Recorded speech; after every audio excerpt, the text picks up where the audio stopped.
Kembali Anda akan mengikuti Talkshow Interaktif di SAS FM.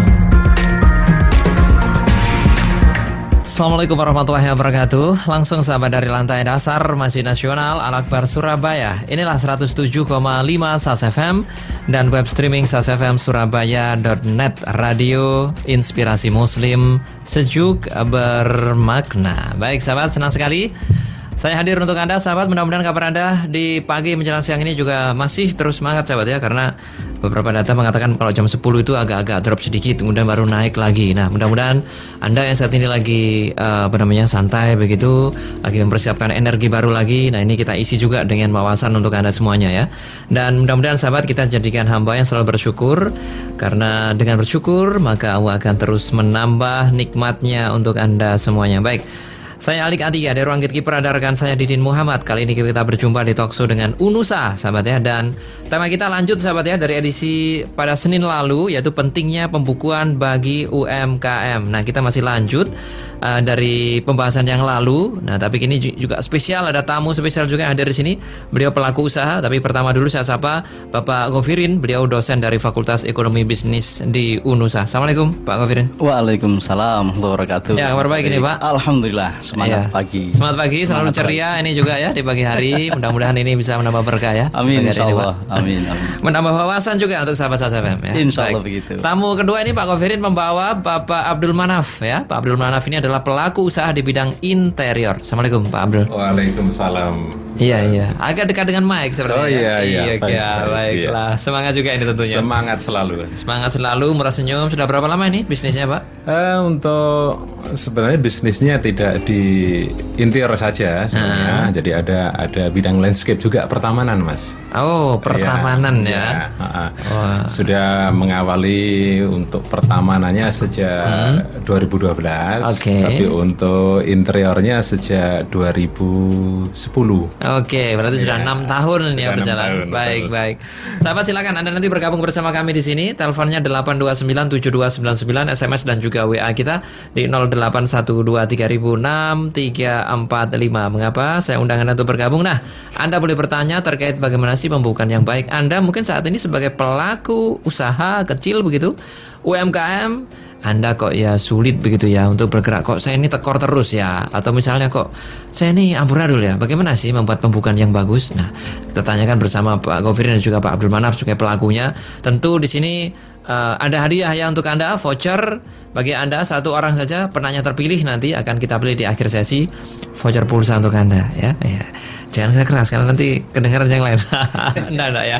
Oke, satu voucher bagi nanti dipilih oleh Pak Govirin ya. Siapa yang mendapatkannya nanti kita pilih di akhir sesi. Baik, Pak Govirin, kita masih lanjut ini ya. Dari pembahasan kita yang minggu lalu kalau saya salah masih sedikit, memang masih banyak poin yang belum kita bahas ini Pak Govirin.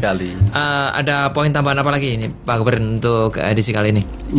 Jadi memang kenapa kok pentingnya pembukuan ini kita lanjut Mas Ali, karena ternyata pendengar kita, pendengar setia SAS FM ini sangat membutuhkan informasi bagaimana pentingnya dan mengolah sebuah pembukuan yang baik dan benar. Kemarin minggu yang lalu kita sudah membahas bahwa pentingnya pembukuan itu tidak hanya untuk internal perusahaan, tetapi juga kebutuhan eksternal, mitra bisnis, pemerintah, calon investor itu butuh tentang informasi keuangan perusahaan. Ketika pihak eksternal memutuskan ingin bekerja sama, ingin membiayai, bahkan ingin membantu, maka salah satu ukuran kesehatan yang dinilai adalah laporan keuangannya. Namun minggu yang lalu tentu kita belum sampai kepada teknisnya, bagaimana bayangkan pembukuan itu yang baik gimana toh kok ruwet begitu gitu. Nah, minggu ini kita akan berikan tips sehatnya, tips bagusnya untuk para pelaku UMKM, pendengar setia SAS FM, bahwa tujuannya adalah laporan keuangan bisa jadi, bisa disajikan dan bisa informatif, sehingga tujuan akhirnya adalah usahanya semakin berkembang, usahanya semakin meningkat, usahanya semakin terpercaya, dan ujung-ujungnya keuntungannya semakin maksimal Mas Ali. Gitu. Itu dia yang diinginkan oleh semua pelaku usaha ya Pak tentunya. Betul. Cari profit itu tentunya. Pak Govirin, sebelum kita bahas tentang hal teknisnya begitu ya, bagaimana buat pembukaan. Kemarin sudah kita bahas tentang harus disendirikan nih, mana yang untuk pribadi, mana untuk bisnis. Itu beberapa langkah-langkahnya. Sebelum ke langkah-langkah, ini alangkah eloknya kalau kita langsung tanya ke pelaku usahanya ini ya. Silakan Mas Ali. Bapak Abdul, ini sudah 6 tahun sekitar ini Pak ya berusaha begitu. 6 tahun. Anda melakukan pembukuan benar-benar sudah terstruktur dengan rapi itu sejak tahun berapa? Sejak tahun 2012. Oh, berarti Anda 2 tahun. Bahkan sebelumnya sudah pernah gagal. Sudah gagal. Gagal karena apa itu Pak? Ya karena carut marutnya ini ya, pengolahan keuangan yang tidak baik. Campur aduk antara keuangan keluarga, campur dengan keuangan usaha, tidak teratur begitu ya. Itu sebelum, tidak tercatat. Itu sebelum terjadi pembukuan, belum membuat pembukuan. Sebelum terjadi pembukuan itu terjadi sekitar tahun 2003 sampai 2005 saat saya mengawali bisnis bengkel, gitu ya. Dan akhirnya harus gulung tikar gitu ya, karena tidak terkontrol lah keuangan keluar masuk. Kita urut dulu mungkin dari usahanya Pak Abdul ini, barangkali ini juga menjadi pelajaran sahabat saya. Jadi sejak 2003 Anda sudah mengawali bisnis bengkel, betul, bengkel sepeda motor. Bengkel sepeda motor 2003. Kemudian usaha apa lagi Pak setelah itu? Ya setelah itu berhenti sejenak untuk merenung kira-kira kegagalan ini apa sih yang menyebabkan. Saya pikir usaha itu yang penting ada usahanya berjalan gelinding begitu, ternyata tidak. Banyak faktor yang harus dipelajari, banyak faktor yang harus direncanakan. Ya. Kemudian usaha bisnis selanjutnya setelah itu gagal apa? Setelah itu gagal mulai interior. Interior itu ya. Jadi usaha bengkel itu berapa lama Pak? 3 tahun berjalan. 3 tahun berjalan. 3 tahun berjalan. 2003 berarti 2006. Ya. Berarti 4 tahun ngapain di sana? Ya, akhirnya bekerja. Merenung saja? Tidak, ya tetap aktivitas untuk sekedar bisa menyambung hidup, tetapi tetap berpikir terobosan apa yang setelah ini harus kita lakukan. Baik. Gitu. Setelah Anda analisa selama 4 tahun itu, kira-kira apa menjadi penyebab bengkel Anda itu tidak sukses? Perencanaan yang bisnis kurang matang, ya toh. Kalau secara teknis itu karena ilmunya kan kelihatan, nampak, bisa dipelajari sambil jalan. Tapi merencanakan bisnis itu tetap berjalan, pengolahan keuangannya ini kurang matang saya. Karena waktu itu tidak punya keahlian untuk itu, ya, tidak kenal tidak tahu gurunya kemana, ke siapa, belajarnya bagaimana. Yang penting saya buka usaha, mungkin di situ saya akan dapat keuntungan. Ya, hanya berpikiran yang sederhana begitu aja. Baik. Apakah ada peranan di saat itu? Apakah ada pembukuan atau sebagainya? Ya, saat itu tidak ada, hanya menjual, membeli, gelondong gitu aja. Iya, gelondong saja. Gimana akhir bangkrutnya usaha Anda itu gimana? Ya, karena tidak tercatatnya seluruh transaksi, ya toh. Terus tidak terencananya apa yang harus kita lakukan. Akhirnya cash flow tidak berjalan dengan baik, tidak sehat. Giliran kita ada uang, kita beli material yang agak berlebih, tapi saat tidak uang datang tagihan, tidak bisa bayar. Kalang kabut ya. Dari sisi supplier yang tidak terpenuhi jadwalnya, akhirnya blacklist kita, tidak dikasih barang lagi. Kita kalau nggak dapat barang supply, kita tidak bisa jualan. Baik Pak Khofirin, sebenarnya kalau kita lihat dari pengalaman Pak Abdul ini sangat fatal berarti ya pembukuan kalau tidak dilakukan. Betul sekali Pak Ali. Jadi memang Pak Abdul Manaf ini sudah mulai usaha dari bengkel waktu itu dan menemukan saya setelah kebangkrutan terjadi. Lalu saya bilang bahwa ada sesuatu yang salah di situ berarti. Ternyata betul. Ketika kita telisik lebih dalam, Pak Abdul ini tidak mencatat pembukuan secara rapi. Jadi sebagaimana sahabat FM yang lain yang mulai bisnisnya secara kecil, cenderung yang penting penting bisa jualan, yang penting bisa kulaan. Nanti hasilnya nggak tahu ini hasil banyak atau kecil, lalu kemudian digunakan untuk kepentingan pribadi atau rumah tangga. Nah ini terjadi pula pada bisnis bengkelnya Pak Abdul Manaf ini. Betul. Nah kemudian di 2006 itulah bertemu dengan kami di saat beliau mengalami kemunduran usaha. Saya pikir bahwa ada hal yang harus kita perbaiki di situ. Lah mulailah ilmu tentang pembukuan ini saya masukkan pelan-pelan kepada beliau. Karena background Pak Abdul Manaf ini bukan dari SMEA akuntansi, bukan dari keuangan, tetapi dari sipil, jadi SMK sipil Mas Alik. Nah, dari situ alhamdulillah kemudian mulailah bisnis interiornya, jadi mulai di apartemen-apartemen. Saya katakan bahwa harus dicatat. Ilmu yang kemarin saya berikan kepada sahabat-sahabat FM bahwa setiap usaha itu harus tercatat. Sekecil apapun usahakan dicatat, sehingga dari informasi itu kita bisa lanjutkan untuk lebih jauh lagi gitu Mas. Baik, tadi dikatakan tidak ada basic tentang keuangan, akuntansi, bahkan SMK begitu. Betul sekali. Anda kelihatan kesulitan tidak mempelajari pembukuan itu? Sangat kesulitan. Oh, iya, pada awalnya. Pada awalnya sangat kesulitan, makanya butuh waktu. Saya ketemu Pak Govirin ini 2006 ya. Diskusi kenapa kok bisa begini, kenapa bisa begitu usaha saya. Oh iya Mas, ini ada yang salah ini harus Mas Abdul sudah harus mulai belajar ini tata cara pengolahan keuangan yang baik dan benar bagaimana. Ternyata ya rumit juga ya pengelolaan keuangan itu. Tapi oke lah. Kuncinya telaten ternyata. Telaten, step by step apa kita pelajari dan kita langsung aplikasikan gitu ya. Tidak kita pelajari saja secara volume banyak tapi nggak dikerjakan. Nah, ini butuh waktu penyempurnaannya tahun 2012 itu ya. 12 itu. Baik, jadi Anda itu merasa sulit di mana sih pembukuan itu? Sulit di apanya? Iya, karena tidak ada basic akuntansi Mas ya. Jadi akuntansi itu kan saling menghubungkan ini transaksi-transaksi ya. Dari kas harus kemana kan gitu ya. Kas ke mana, ke piutang. Baik. Itu berarti kesulitan dari Pak Abdul ini secara total gitu ya. Tidak paham sama sekali pembukuan. Total sekali. Dari nol benar Mas. Tapi sekarang akhirnya sudah pintar ya. Sudah bisa buat laporan laba rugi, neraca sudah bisa ya buat. Sampai dari situ kan menjadi tolak ukur kita merencanakan perkembangan bisnisnya. Baik. Pak Govirin, dari hal ini kita tahu bahwa ternyata dari lulusan SMK saja bisa mempelajari tentang pembukuan. Sangat mungkin. Tentu semua orang apalagi lulusan kuliah, D3, D2, D1 pasti bisa. Sangat berpotensi untuk bisa. Ya. Bagaimana dengan Anda sahabat? Anda ingin lebih tahu lebih dalam lagi tentang bagaimana membuat pembukuan yang baik. Kemarin kita membuat tentang buatlah nota semua akuntansi atau nota Pak ya. Betul. Itu langkah pertamanya. Dan berikutnya nanti apa kira-kira yang akan dibagi oleh Pak Govirin?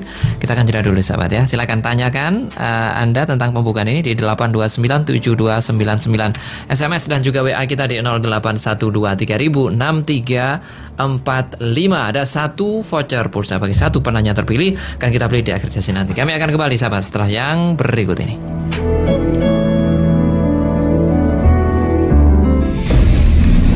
Muslim paling berpengaruh sepanjang sejarah. Abu Hanifah,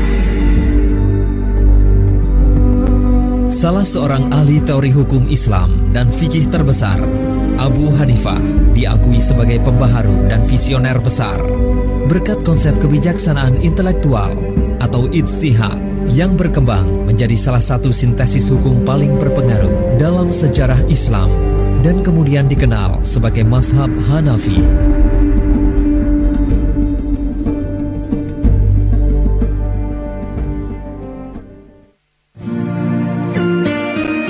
Tambah wawasan Anda jam 10 pagi, Selasa, buka baca buku. Menulis itu modalnya adalah membaca. Penulis yang baik adalah seorang pembaca yang baik. Dan perlu diingat bahwa orang yang menulis itu daya ingatnya kuat. Orang yang menulis itu tidak akan mudah pikun. Rabu, sehat ala Rasulullah. Dokter itu selama setahun tidak kedatangan pasien. Jadi sepi. Apa rahasianya? Ternyata masyarakat pada saat itu sudah mencontoh pola Rasulullah. Kamis, Asri Alam Lestari. Ya, kawasan Mojokerto ini sering mendapatkan arisan bencana ya, hampir setiap tahun mendapatkan arisan bencana.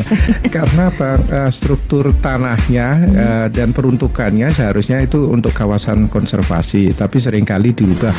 Jumat, Dr. Heru menjawab.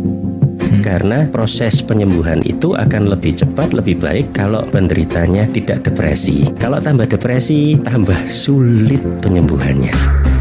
Tambah wawasan Anda jam 10 pagi. Bermanfaat, menghibur, syar'i. SAS, Radio Inspirasi Muslim, sejuk bermakna.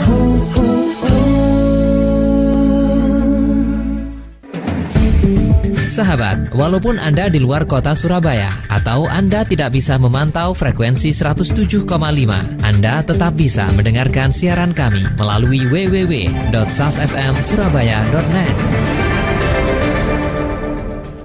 107,5 SAS FM.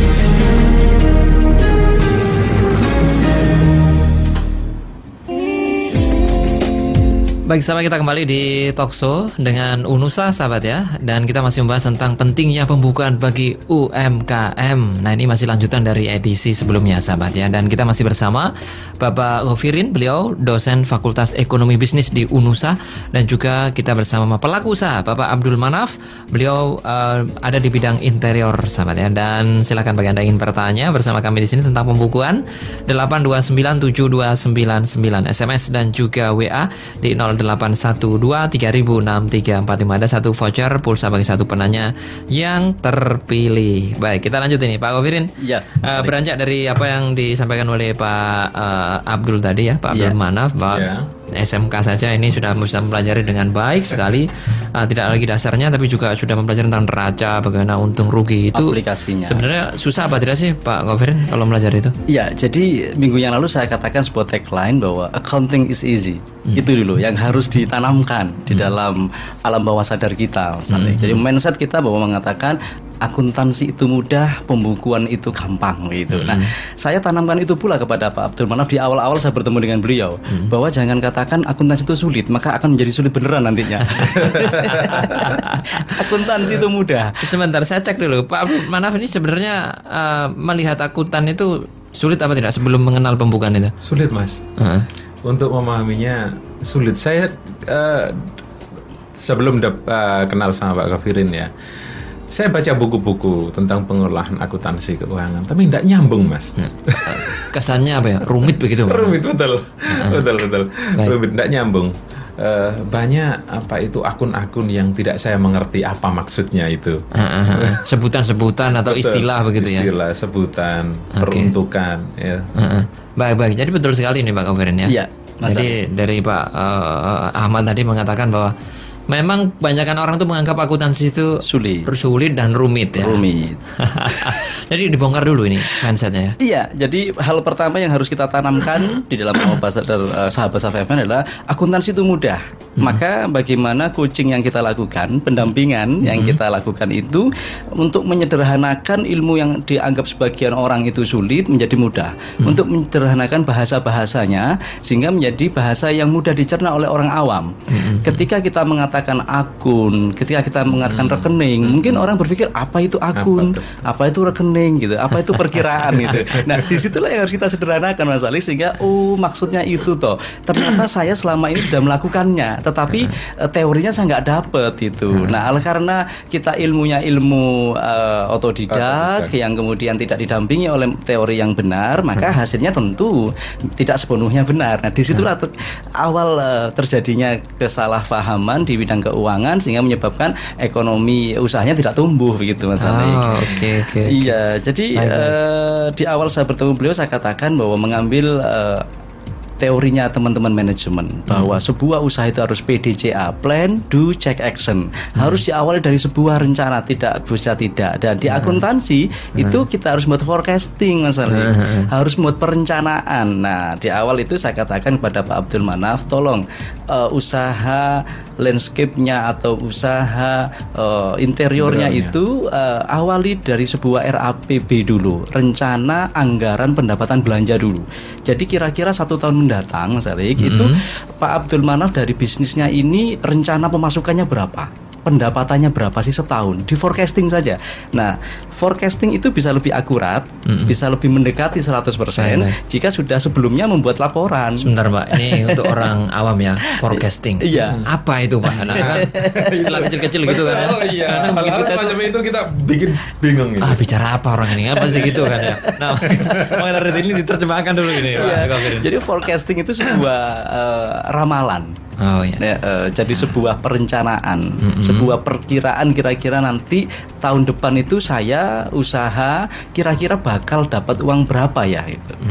Bakal dapat pemasukan berapa ya, itu direncanakan. Nah, meramal. Sekali lagi meramal yang tepat, meramal yang mendekati 100% itu tidak bisa hanya berdasarkan angan-angan saja. Angan-angan saja, misalnya harus didukung dengan data historis gitu. Nah, Mas Abdul, saya ajari itu dari beberapa tahun terakhir, saya suruh ngumpulkan, alhamdulillah terpenuhi. Oh, sudah bisa buat. Kemudian yang kedua, bikin perencanaan biaya yang akan keluar. Jadi peramalan biaya akan keluar berapa, sehingga digabungkan nanti, di matching konsepkan namanya. Jadi di compare, dibandingkan antara jumlah pendapatan yang masuk setahun yang akan datang, ini berbicara forecasting ya Mas Haris, peramalan dengan dikurangi biaya yang akan timbul di tahun yang akan datang, selisihnya itu adalah rencana laba yang akan kita dapat, profit yang kita rencanakan itu akan berapa, muncul di situ. Nah, dari situlah kemudian Pak Abdul ini sudah belajar perencanaan, tinggal bagaimana saya mengcoaching beliau untuk mulai lebih tertib lagi dalam mencatat melalui nota atau kwitansi, kemudian disiapkan buku kasnya, berawal dari buku kas harian itu Mas Ali. Jadi waktu itu saya ingat betul ketika beliau ini nggarap interiornya apartemen di Surabaya Barat. Kemudian saya katakan, proyek itu dapat hasil berapa? Oh iya, ada masuk uang sekian, catat itu. Ada notanya? Oh ada Pak. Oh catat itu berdasarkan nota. Jadi apapun yang terjadi, rekam itu dalam sebuah buku yang namanya buku kas. Nah itu langkah pertamanya setelah itu Mas Ali. Untuk bisa meramal usaha tersebut, pendapatan ataupun pengeluaran, berarti usaha harus jalan dulu Pak? Sekiannya begitu, tetapi ilmu peramalan ini tidak hanya harus usaha sudah jalan. Kenapa kalau usaha sudah jalan itu lebih memperkuat saja Mas Ali? Karena ada experience-nya, ada pengalamannya gitu. Tapi bagi sahabat-sahabat yang belum pernah usaha gitu, mau akan memulai, sebatas kemampuan peramalannya mendasar pada bacaannya atau diskusi-diskusinya, itu bisa sebenarnya bisa meramalkan berdasarkan kemampuan dirinya. Oh ya, kalau saya mulai jualan keripik udang misalnya, 1 tahun yang akan datang ini kira-kira saya mampu menjual sekian kodi misalnya, atau sekian koli misalnya gitu. Itu diramalkan sendiri oleh pelaku usaha itu dengan berdasar kemampuan pribadi usahanya, kemampuan SDM-nya, kemampuan keuangannya, kemampuan pemasarannya dan sebagainya. Jadi tidak mungkin bagi usaha-usaha yang baru kemudian bisa mengatakan tahun pertama saya ramalkan mampu menjual 100 kontainer misalnya begitu. Itu sesuatu yang irasional Mas Alik. Nah, rasionalitas itu kita bangun, dan itulah fungsi kami mengcoaching teman-teman di pelaku usaha itu untuk meramalkan sesuatu yang mendekati kenyataan. Karena peramal yang baik itu yang tepat sasaran begitu Mas Alik. Jadi tidak harus usahanya sudah jalan, tidak harus ya. Tetap bisa meramal. Kalau usahanya sudah jalan misalnya, tapi sudah tidak pernah ada pencatatan, nota juga tidak ada, macam sebagainya, itu berdasar ingatan saja ya. Ingat saya dulu Pak itu ramenya itu menjelang puasa, ya udah catat aja, ingatnya berapa Pak, catat gitu. Catat aja ya. Oke. Baik, itu sebagai dasarnya begitu Pak ya. Dasarnya. Ini masih plan dulu. Betul. Baik. Kemudian dilanjutkan dengan yang lainnya. Baik. Pak Abdul Manaf, ini pas melakukan pembukaan ini mulai tahun berapa ini Pak? Bisnisnya 2010. Baru pembukaan 2012. Untuk pembuatan kasnya, kas saja, 1 buku kas saja. Keuangannya cuma waktu itu hanya kas saja. Itu mulai 2010 Mas. Baru mulai 2012 itu berkembang, ada buku hutang, ada buku piutang, begitu, persediaan, sampai nanti perhitungan-perhitungan sampai laba ruginya. Terkait buku, sebenarnya buku-buku apa sih Pak yang perlu dibaca yang ada itu ya? Pertama buku kas tentu ya. Wajib itu. Oke, baik. Ya. Buku kas dulu Pak. Ini elemen-elemen penting dalam membuat buku kas itu apa? Kemarin kita bahas nota ya. Nota. Kwitansi. Terus apa lagi Pak itu? Jadi nota itu bukan buku kas Mas Salik. Nota itu adalah bukti awal transaksi saja. awal. Ya. Kalau saya berjual beli dengan Pak Salik, maka saya keluarkan notanya itu. Nah, setelah itu kita beli saja itu di toko-toko buku banyak. Namanya buku kas judulnya Mas Salik. Oh ya. Jadi beli saja di situ. Nanti kolomnya pasti begini. Ada tanggal, ada deskripsi atau keterangan, uraian, kemudian ada kolom debit, kredit, saldo. Itu. Nah, dari nota itu kemudian dicatat. Contoh, ada nota penjualan barang dagangan senilai 1 juta. Dengan nomor nota dikasih nomor sendiri 001 misalnya. Maka nanti kemudian dari nota itu disalin ke dalam buku kas. Tanggal 1 Februari 2016 keterangan penjualan barang dagangan. Syukur dikasih nama atas nama Bapak Alik misalnya. Kemudian debit karena masuk uang, debit 1 juta rupiah gitu. Maka saldonya nanti 1 juta. Berikutnya tanggal 2 kulaan pembelian barang dagangan 500.000 catat di kredit 500.000 saldonya menjadi tinggal 500.000 dan itu dilakukan setiap hari Mas. Nggak boleh ditunda-tunda. Ini yang kebetulan saya mendapati banyak sekali pelaku UMKM yang menunda. Alah nanti akhir bulan aja, alah nanti akhir tahun aja gitu. Pak Abdul apakah juga begitu Pak? Awalnya begitu. Setiap 1 bulan aja ditulis, direkap 1 bulan. Ini kok setiap hari merepotkan ini kalau nulis seperti ini. Itu mau saya tanyakan. Repot tidak itu? Iya repot. Tapi akhirnya manfaat masalah. Ya, kita berbeda rasa manfaatnya itu saat kita tulis harian dengan tidak. Karena dengan begitu kita akan selalu tahu nilai uang yang kita pegang itu berapa. Sehingga kita bisa merencanakan uang yang saya pegang hari ini untuk apa saja sih? Untuk bayar A, untuk beli ini. Nah, nanti masuk lagi begitu. Baik. Tapi saat saya tidak catat dalam 1 minggu, saya bingung. Berapa uang yang ada itu yang sekarang? Harusnya ya? Iya, harus nunggu itu dulu. Baik. Jadi seperti itu. Pak, pertama buku kas misalnya kita pelajari itu elemennya itu aja ya. Berarti nota kwitansi itu aja untuk membuat dasarnya tadi. Betul, dimasukkan ke buku kas. Oke, baik. Setelah itu selesai, Pak. Ya. Apa berikutnya yang dilakukan? Jadi setelah buku kas jadi selama 1 periode, kita ambil periode terpendek yaitu 1 bulan sekali. Maka dari situ kita lakukan yang disebut dengan penjurnalan kalau di akuntansi. Jadi debit kredit itu dikelompok-kelompokkan Mas Alik. Yang pembelian tadi itu dikelompokkan 1 bulan, direkap berapa sih perusahaan kita itu, usaha yang kita jalankan itu melakukan pembelian dalam 1 bulan. Oh, istilahnya di total aja ya? Di total, direkap. Okay. Nah, kemudian yang penjualan juga begitu. Penjualan dalam 1 bulan itu berapa? Direkap dari situ. Nah, selanjutnya akan muncul biaya-biaya Mas Ali. Contoh, tenaga kerja, ada yang ikut kita. Atau kita sendiri yang bekerja harus dihargai juga Mas Ali. Jangan sampai kita perlu ya? Perlu sekali itu ya. Apa tujuannya apa itu Pak? Supaya entity konsep pemisahan antara urusan pribadi dengan urusan usaha. Jadi kita karena terjadi seperti yang Pak Ahmad tadi itu ya. Betul sekali. Agar apa lagi itu Pak? Jadi harus di gaji kita harus dihitung, yang ikut kita harus dihitung, bahkan mungkin ada anak, ada istri kita yang kemudian ikut dengan kita. Ya, kita berdayakan juga. Harus dihitung juga itu. Gaji istri gitu, gaji anak harus itu Mas Alik. Nah, ini yang kemudian pelaku bisnis enggan untuk menghitung gitu. Ya, itu ngalir aja gitu kan Mas Alik ya. Nah, dari situ kemudian ada biaya lain misalnya. Itu masuk di apa itu Pak? Di kolom apa itu kalau yang biaya kayak gaji-gaji tadi? Itu kalau di buku kas itu di kolom kredit. Nah, nanti direkap. Jadi kolom kredit itu nanti isinya banyak Mas Ari. Kalau kolom debit itu isinya paling-paling dari penjualan. Kalau misalnya kita ada teman ngutangi gitu ya. Nah, ini tolong ini saya nanam uang, nggak apa-apa pakai aja gitu. Nah, itu masuk. Tapi kolom kredit itu akan banyak ini macam-macamnya. Nah, itu kita kelompok-kelompokkan nanti Mas Ali. Jadi misalnya itu tadi ada biaya sewa gedung misalnya. Kantornya kita nggak punya, kita sewa gitu. Ada biaya transportasi, biaya konsumsi macam-macam, biaya listrik, telepon dan sebagainya. Itu kita kelompok-kelompokkan Mas Adik. Kemudian dalam 1 bulan kita total.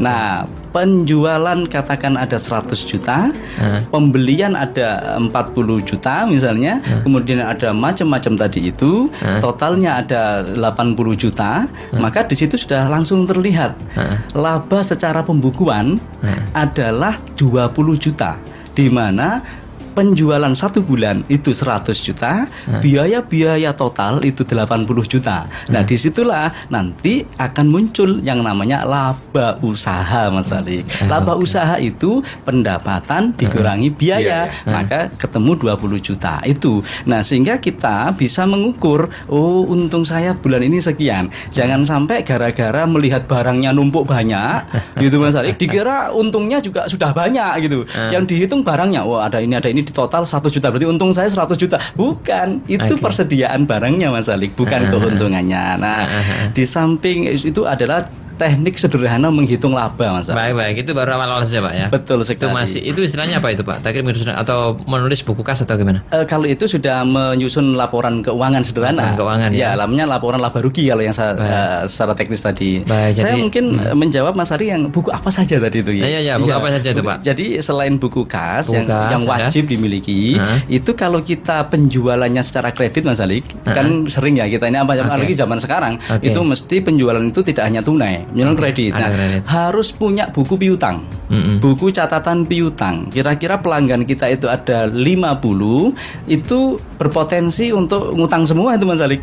Maka buku piutang itu dibuat masing-masing orang. Pelanggan si A, si B, si C itu buku piutangnya sendiri-sendiri. Jangan sampai kemudian pelanggan kita, loh saya utang yang mana ini? Saya belanja yang kapan? Itu jangan sampai terjadi.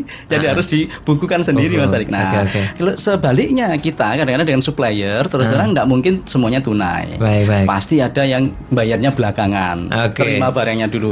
Harus muncul buku hutang. Buku piutang harus ada. Buku apa lagi nanti akan kita bahas selanjutnya, Pak ya. Kita akan istirahat dulu, Pak. Siap. Sama kita masih di program Talk Show dengan Unu Usaha dan kita masih membahas tentang pentingnya pembukaan bagi pelaku usaha kecil atau UMKM ya. Baik, silakan Anda yang ingin bertanya bersama Pak Gofir dan juga Pak Abdul Manaf di telepon 8297299 SMS dan juga WA di 0812306345. Ada satu voucher pulsa bagi satu penanya terpilih. Kami akan kembali sahabat tentunya setelah yang berikut ini.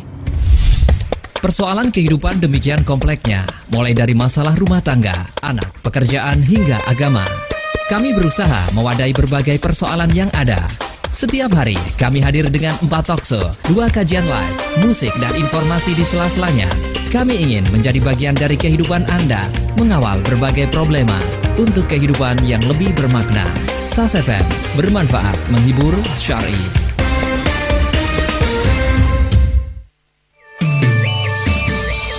SAS FM, jam 1 siang. Senin, konsultasi pendidikan. Jadi anak yang visual itu biasanya kalau pada anak-anak usia-usia balita gitu, dia cenderung suka menangis karena ini alat komunikasinya dia. Jangan dijasis kemudian anak yang menangis sama anaknya cengeng gitu ya. Selasa, tadarus keluarga. Rabu, fikih kontemporer. Sebenarnya niat sholat itu lintasan dalam hati saja sudah cukup. Tetapi memang dalam mazhab Imam Syafi'i rahimahullah dan para ulama Syafi'iyah sebelum takbiratul ihram dilafatkan. Kamis, talkshow kesehatan. Banyak sebenarnya skor ya, ukuran stresor itu. A man or woman without stress means that ya, orang yang hidup tanpa stres artinya sudah berkalang tanah. Jumat, fikih wanita. Ya sebenarnya ketika kita bicara tentang keputihan hukumnya najis apa tidak, sehingga memang permasalahan seperti ini harus dibicarakan gitu. Karena kaitannya dengan sah tidaknya sholat kita. SAS FM jam 1 siang. Bermanfaat, menghibur, syar'i. SAS, Radio Inspirasi Muslim, sejuk bermakna.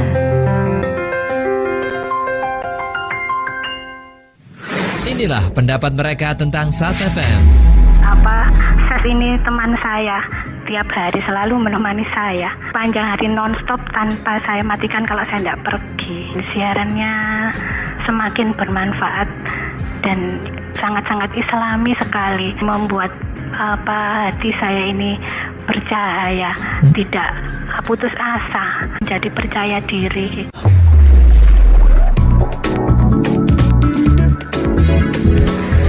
.7,5 SAS FM.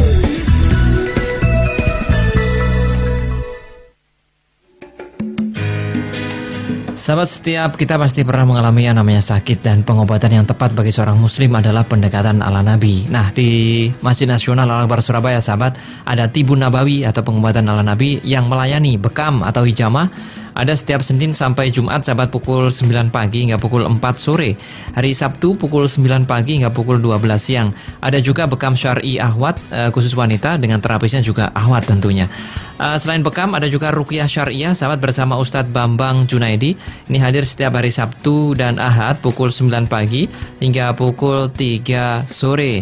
Selain itu ada juga obat-obatan herbal yang tersedia seperti madu, habatus sauda, minyak zaitun dan lain sebagainya yang telah terdaftar di Dinas Kesehatan.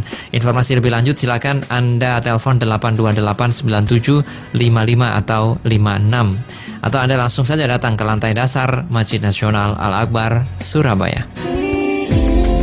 Kita kembali sahabat di program Talkshow dengan Unusa sahabat ya, dan kita masih membicarakan terkait pentingnya pembukuan bagi UMKM, dan kita masih bersama Bapak Ghofirin, beliau dosen Fakultas Ekonomi Bisnis di Unusa, dan juga Bapak Abdul Manaf, beliau pelaku usaha di bidang interior. Silakan bagi Anda yang ingin bertanya terkait tema yang kita bahas 8297299 SMS dan juga WA di 0812306345. Ada satu voucher pulsa bagi satu penanya yang terpilih.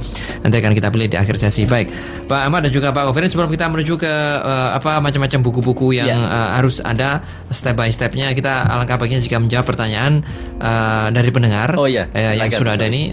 Mungkin ini juga berkaitan dengan masih di awal-awal Pak, masih basic lah ya, masih di dasar ya, dasar-dasarnya begitu ya. Nah, yang pertanyaan ini Pak Rudi yang bertanya nih. Assalamualaikum warahmatullahi wabarakatuh. Waalaikumsalam warahmatullahi wabarakatuh. Pak, kenapa pembukuan dengan uang yang ada kok tidak cocok ya? Apa sebaiknya per bulan atau per minggu penjumlahan totalnya? Ya, terima kasih. Ini ada ketidakcocokannya. Iya, ini masalah yang hampir dialami semua pengusaha kecil menengah Mas Alik, yang kemudian antara fisik uangnya dengan catatannya tidak sama. Dan itu kalau kita telusuri sebab-sebabnya bisa salah catat. Salah catat itu artinya seringkali manusia mencatat 365.000 tercatat 356.000. Atau kebanyakan atau kurang 0. 400.000 kecatat 40.000. Kalau itu parah itu Pak. Kelebihan 0 kekurangan 0 aja bahaya. Satu udah bahaya Mas Alik. Nah, atau yang kedua karena notanya tidak tersimpan dengan baik dan tidak dicatat everyday setiap hari, sehingga menyebabkan kemungkinan ketelisut bahasa Jawanya Mas Ali. Nota itu tidak tercatat dalam buku kas, atau kemudian apalagi yang hanya mendasarkan ingatan saja. Wah, tadi pagi saya sampai sore jualan berapa ya? Dicatat itu. Nah, itu berpotensi sekali Mas Ali, antara fisik uangnya ketika dihitung di akhir bulan tidak sama dengan catatannya Mas Ali. Lebih berbahaya lagi kalau uangnya lebih sedikit daripada catatannya. Nah, itu terus uangnya kemana kan gitu Mas Ali. Itu dia ya. Ya. Baik, jadi ini memang sering terjadi ya Pak ya? Sering terjadi, makanya saya katakan lagi bahwa memang harus telaten. Jadi sesibuk apapun catat dulu, kemudian ya kita ini kan para santri sahabat FM itu kan ada waktu longgarnya menjelang maghrib atau setelah isya sebelum tidur. Upayakan rutin lah gitu, sebelum tidur itu ngerekap gitu, atau setelah asar tutup toko misalnya gitu, sebelum sholat maghrib ya sudah kita rekap begitu, sehingga tidak ada yang tertunda. Baik. Gitu. Pak, kalau misalnya penjualan kayak toko atau warung itu masa direkap malam harinya gitu sih Pak? Kan nanti perkiraan tadi itu akhirnya ada selisih. Alangkah baiknya gimana itu? Ya, jadi baiknya betul. Yang transaksinya cepat itu loh.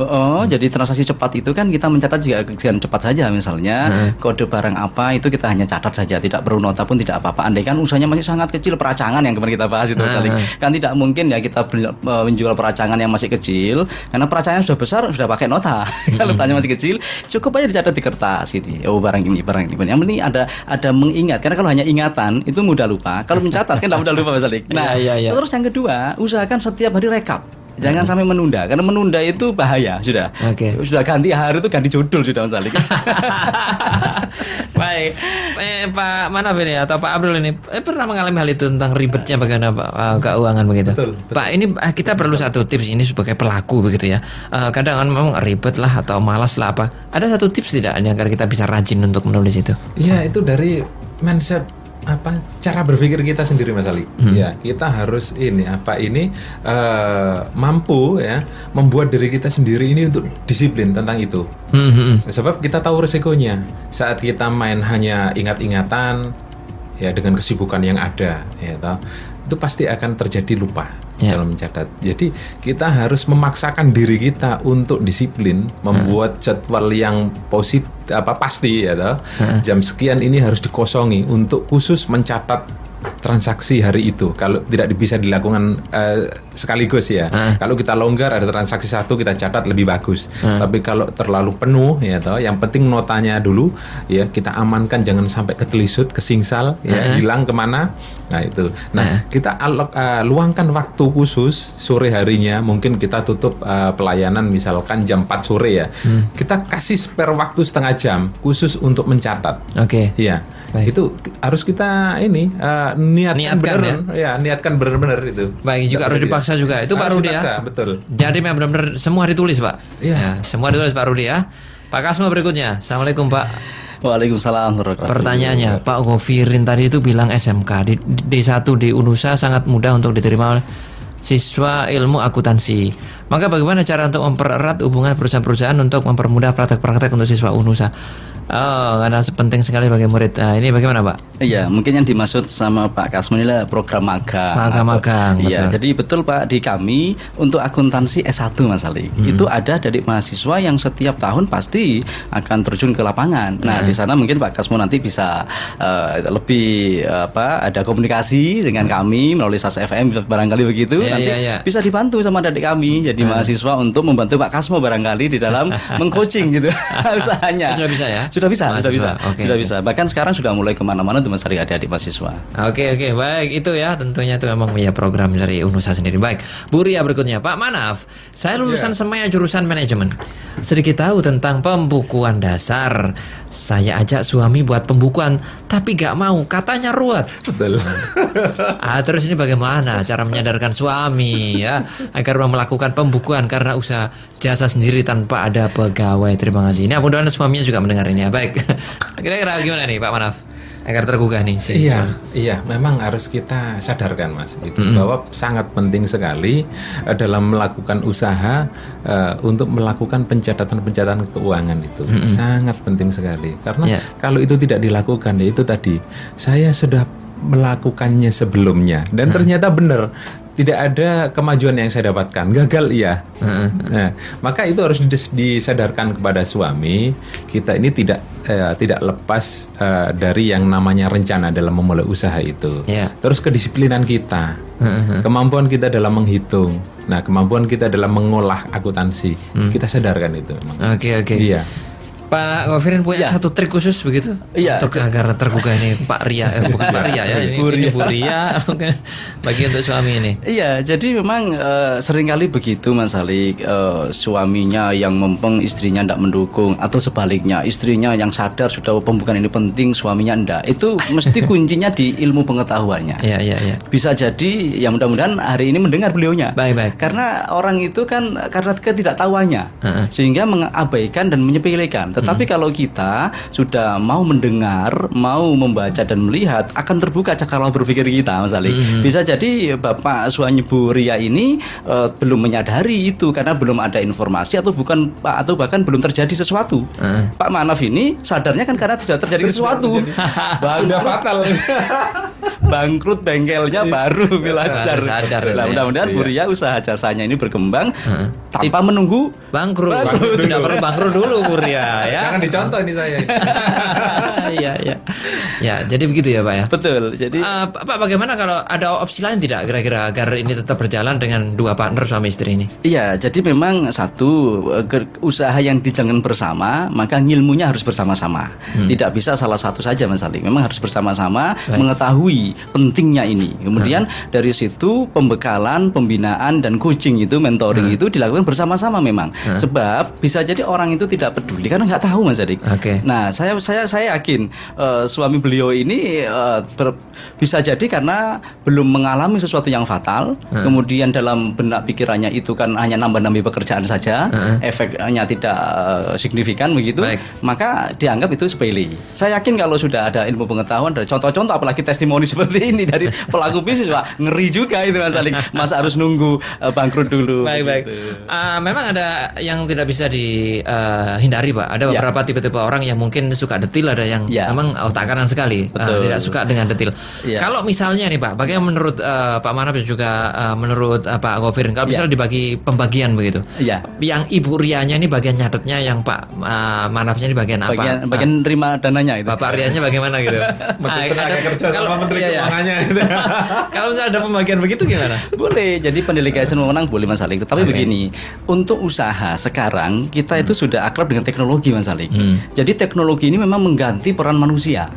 Ketika seseorang merasa dirinya tidak kompeten, kemudian tidak ada cukup waktu, maka pakailah teknologi Mas Alik. Misalnya saat dulu gini, jadi untuk perusahaan jasa itu kita sudah ada yang namanya program akuntansi keuangan sederhana. Itu tinggal notanya sudah dari itu Mas Ali, dari program itu. Aplikasi di komputer gitu. Kemudian kita buat notanya, sudah langsung jadi yang namanya buku kas. Enggak pakai nyatet buku kas lagi Mas Ali. Sudah langsung jadi yang namanya laba rugi, neraca, otomatis Mas Ali di situ. Tapi beli dulu itu. Investasi dulu, bukan biaya dulu, investasi. Ya kalau biaya nanti mindsetnya wah pengeluaran lagi gitu kan. Tapi kalau investasi berarti ada harapan masa depan yang lebih berkembang Mas Adik. Tetapi lebih dari itu bahwa suami Pak Bu Ria ini memang tipe pimpinan barangkali ya, sehingga secara teknis begitu jadi syukurlah kalau Bu Ria yang dengan ikhlas membantu suami bagian nyatet begitu Mas Adik. Baik. Kalau meterasinya banyak, ribet, Bu Ria sendiri, ya berarti beli aplikasi tadi. Aplikasi Mas Adik, betul. Baik, kita akan jeda dulu. Kan kita jawab pertanyaan-pertanyaan telah bergabung di ruang gatekeeper nanti, beberapa pertanyaan ya, nanti mudah-mudahan nutut ini. Baik, sahabat, kita masih di Talkshow dengan Unusa, membahas tentang pentingnya pembukaan bagi UMKM. Kita akan jeda dulu, kan kembali setelah yang berikut ini. Catatan La Tahzan.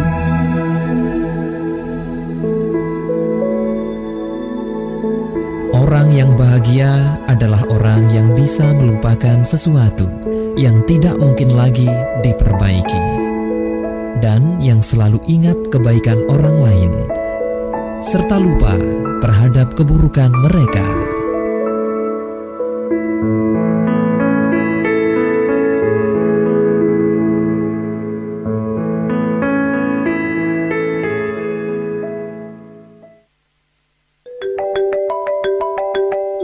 Halo Abi. Assalamualaikum Umi.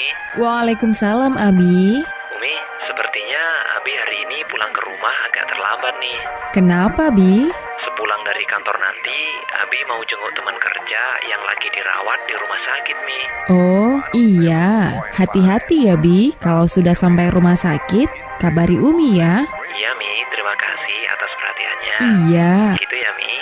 Assalamualaikum. Waalaikumsalam Abi. Subhanallah, jadi pengen deh punya keluarga seperti kalian. Mesra, rukun, harmonis lagi. Bagi dong resepnya. Dengarkan resep keluarga harmonis di program Curhat Bersama Bunda setiap hari Selasa pukul 4 sore di 107,5 SAS FM, Radio Inspirasi Muslim, sejuk bermakna. 107,5 SAS FM.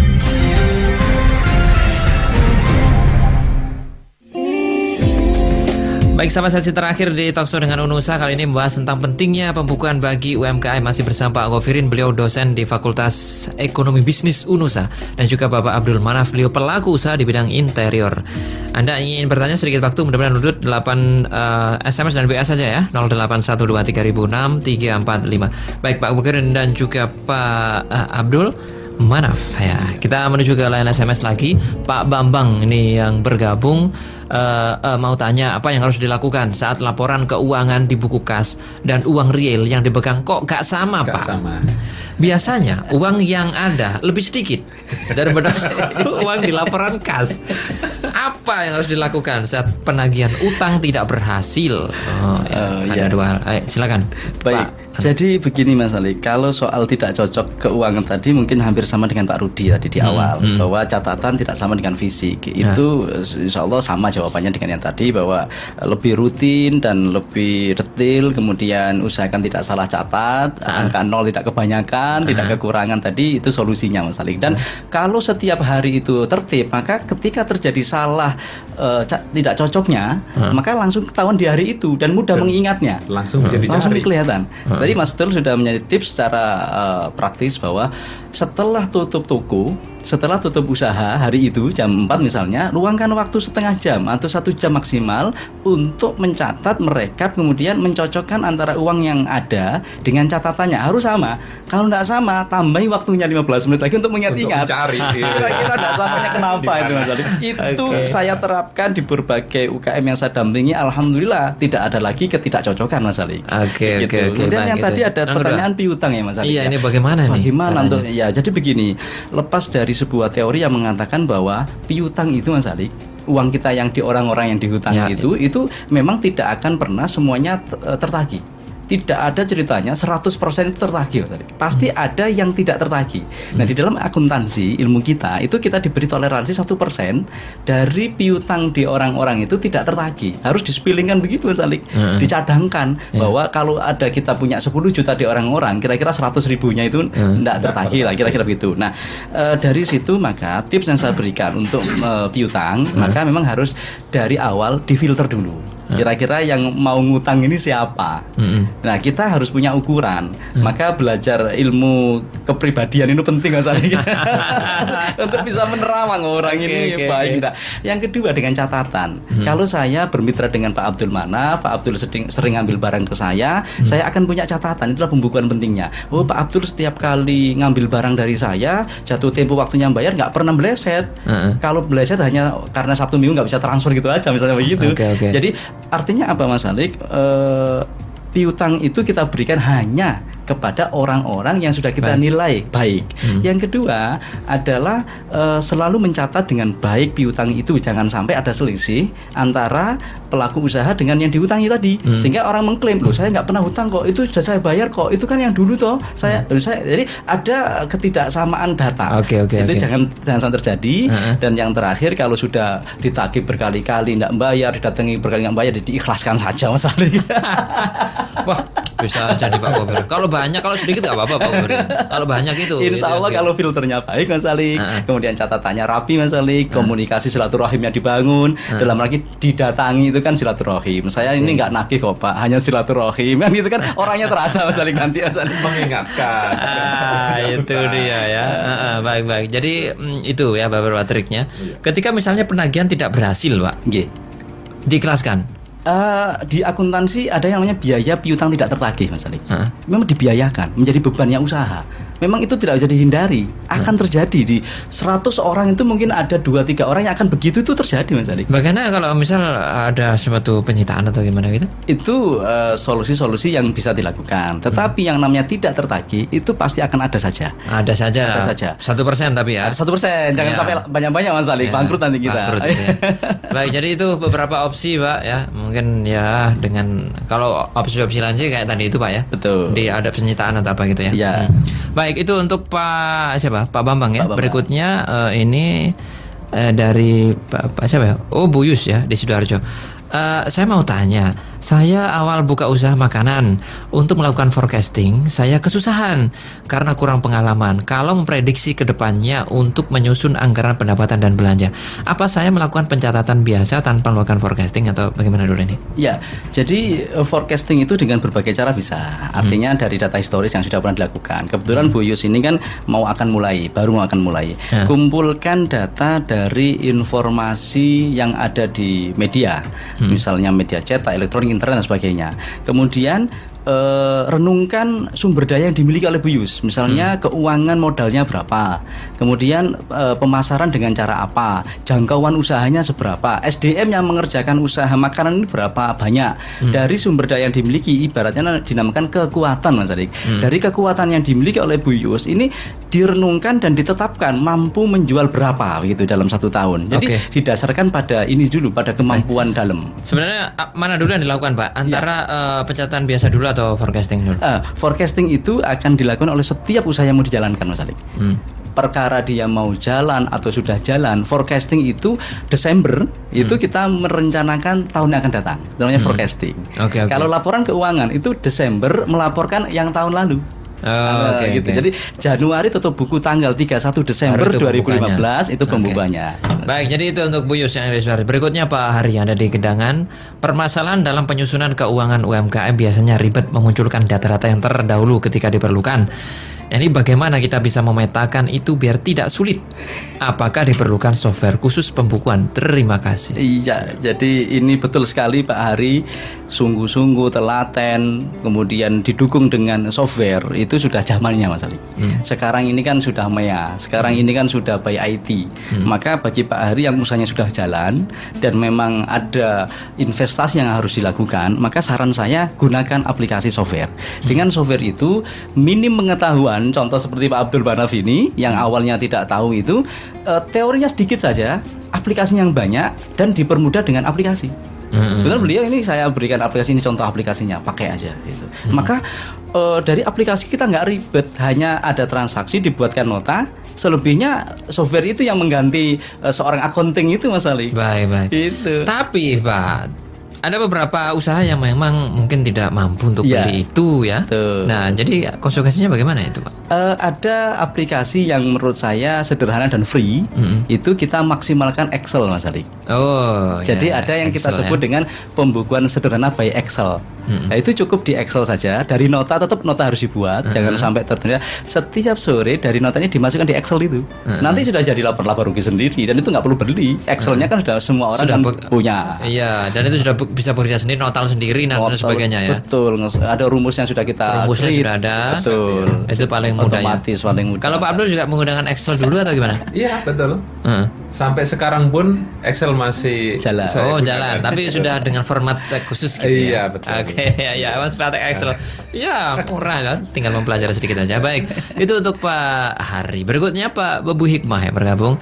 Pak, pembukuan di organisasi atau negara dengan bisnis apakah ada perbedaan antara organisasi negara dan juga di bisnis? Iya, jadi akuntansi itu ada akuntansi pemerintah. Itu untuk urusan negara Mas Arik. Akuntansi pemerintahan namanya. Kalau untuk bisnis itu ya akuntansi keuangan umum.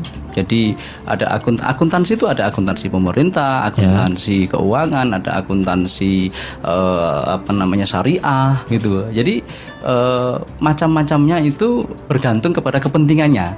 Kalau kemudian pemerintah tetap buat neraca, tapi ya neraca pemerintahan beda dengan neraca kita. Walaupun konsep dasar aslinya juga sama. Kalau kita orang akuntansi bisa membaca hal yang sama itu, tapi secara format itu nama-nama perkiranya juga akan berbeda. Baik, itu untuk Bu Ima. Berikutnya lanjut Bu Ria. Bu Ria tadi ya, lanjut. Terima kasih Mas Alik ya. Beli atau nama aplikasinya apa Mas Alik? Enak kalau instan begitu. Tidak perlu manual lagi. Iya, jadi ada nama aplikasinya. Tadi kalau mau free pakai Excel. Excel itu nanti bisa by email, bisa saya kirim itu Mas Alik. Jadi enggak perlu bayar itu. Bu Ria kasih aja nomor email ya. Iya, nanti kasih email saya Mas Alik. Kalau kemudian nanti dari Excel kemudian sudah merasa cukup, berarti kan tidak perlu aplikasi yang lebih dari itu. Tapi kalau seiring berjalan waktu, kemudian ternyata enggak nututi lagi pakai Excel karena kapasitas usahanya sudah mulai besar, transaksinya banyak, maka ya kita siapkan aplikasi khusus yang dan itu berbayar ya. Iya, itu dia ya. Ini Bu Ria saja atau untuk yang lain untuk yang kalau Excel itu? Boleh nanti minta boleh. Ya, nanti tinggal store alamat email ya. Betul sekali. Baik, nanti mungkin direkap di ruang gatekeeper ya. Direkap email itu dikasihkan Pak Gober, Pak nanti email ya. Nanti saya email ke beliau. Baik, mudah-mudahan membantu itu ya. Insyaallah membantu. Baik, terakhir sekali waktunya sudah lebih-lebih ini sebenarnya apa pesan untuk para sahabat-sahabat yang pelaku UMKM? Saya ke Pak Abdul. Pak Abdul apa nih pesannya tentang pembukuan? Iya, tentang pembukuan ini yang paling utama saya kedepankan adalah disiplin dalam pencatatan. Disiplin, disiplin ya. Kita harus memaksa diri kita sendiri memaksa diri kita sendiri untuk disiplin melakukan pencatatan. Iya. Gitu. Mau itu pakai manual, mau pakai manual, pakai aplikasi. Aplikasi pun nanti kalau sudah ada aplikasi tapi kita tidak tertib, iya toh? Podo ae ya. Iya, nota bisa hilang ya, enggak ketemu antara uang tunainya dengan catatannya, enggak sambung. Jadi itu dulu ya, disiplin. Iya, disiplin. Oke, baik. Terima kasih, Pak. Kita ke Pak Gofirin. Pak Gofirin, apa pesannya? Niat, Mas Alik. Niat untuk melakukan perubahan dalam hal pencatatan pembukuannya ini. Saya pesan kepada seluruh sahabat setia Sas FM, mari perbarui niat mulai saat ini. Di akhir talk show ini, niatkan suami istri semua yang terlibat di dalam usaha kita untuk mulai mencatat pembukuan dengan tertib. Yang kedua, sungguh-sungguh Mas Alik dalam niat menjalankan niat itu, kemudian telaten. Insya Allah semua akan berjalan dengan baik, apalagi sudah didasari mindset bahwa accounting is easy. Akuntansi itu mudah. Baik, itu dia ya. Kalau kita tahu tentu itu mudah ya. Insya Allah. Bilang sulit itu karena mungkin nggak tahu ya. Ada kan karena nggak tahu kan. Setelah tahu ya ternyata begini saja. Bisa ya. Baik. Pak Gofirin akan pilih siapa dari beberapa pertanyaan tadi yang menurut Pak Gofirin terpilih? Insya Allah. Bismillahirrahmanirrahim. Pak Bambang ini. Oh, Pak Bambang ya. Iya. Pak Bambang ini yang mendapatkan voucher pulsa dari Unusa ya. Baik. Nanti ditunggu di handphonenya Pak Bambang ya. Baik, terima kasih Pak Gofirin dan juga sama-sama Mas Alik. Terima kasih. Ahmad. Ya, sama-sama Mas Alik. Ya, mudah-mudahan sukses. Sampai jumpa lagi. Ya, baik. Assalamualaikum. Waalaikumsalam warahmatullahi wabarakatuh. Demikian sahabat perbincangan kami di program Talkshow dengan Unusa. Tadi kita bersama Bapak Gofirin, beliau sahabat dari dosen Fakultas Ekonomi Bisnis di Unusa, dan juga Bapak Abdul Manaf, beliau pelaku usaha di bidang interior. Terima kasih Anda telah bersama kami. Mudah-mudahan banyak manfaatnya sahabat ya.